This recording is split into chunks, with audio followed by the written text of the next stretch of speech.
Hi, I'm Robert Petkoff, and I'm here to read you an excerpt from Greg Cox's latest Star Trek novel, Star Trek: A Contest of Principles.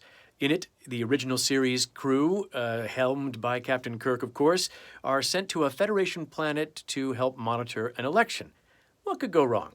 And Dr. McCoy has a bit of an adventure on his own in this one as well. What I liked about this, among all the other parts of the story, is that this takes place at the end of their 5-year mission. So that adds a little extra something to me.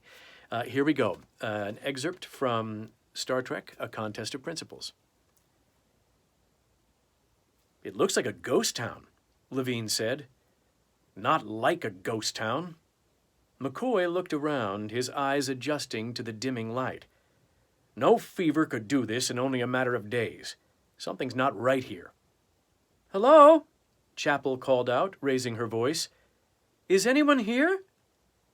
Her voice echoed off the silent walls encircling them. McCoy grew increasingly uneasy. "You might as well save your breath, nurse. I'm getting a bad feeling about this house call."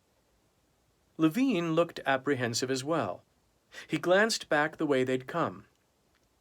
"Maybe we should turn around and—" A bright yellow disruptor burst came from one of the darkened windows, striking Levine before he even knew what hit him. He collapsed onto the weeds and gravel. "It's an ambush," McCoy realized. "They lured us here like lambs to the slaughter." "Run!" he shouted to Chapel, drawing his Type 1 phaser to cover her. He glanced over at Levine's fallen form. Shallow breathing indicated that the security officer had only been stunned, not killed, thank goodness, but McCoy was torn between helping Chapel escape and attempting to take Levine with them.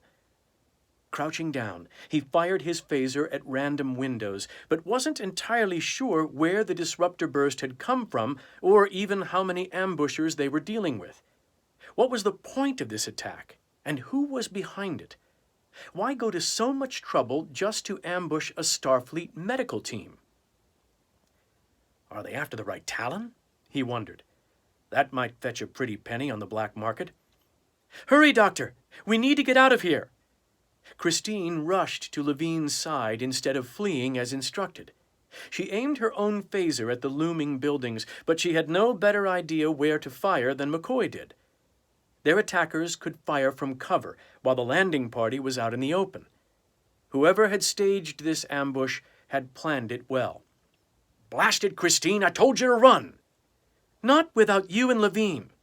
She tugged at his unconscious form. "You think we can manage to get him to—" A second disruptor burst, striking with pinpoint precision, took Chapel out.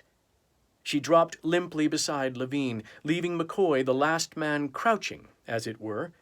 He was a sitting duck, and he knew it. "Show yourself, you bushwhackers!" he shouted at his faceless opponents. "This is no way to treat a doctor!" A brilliant saffron blast cut off his complaints. There you have it. Trouble looms ahead. Hope you enjoyed it.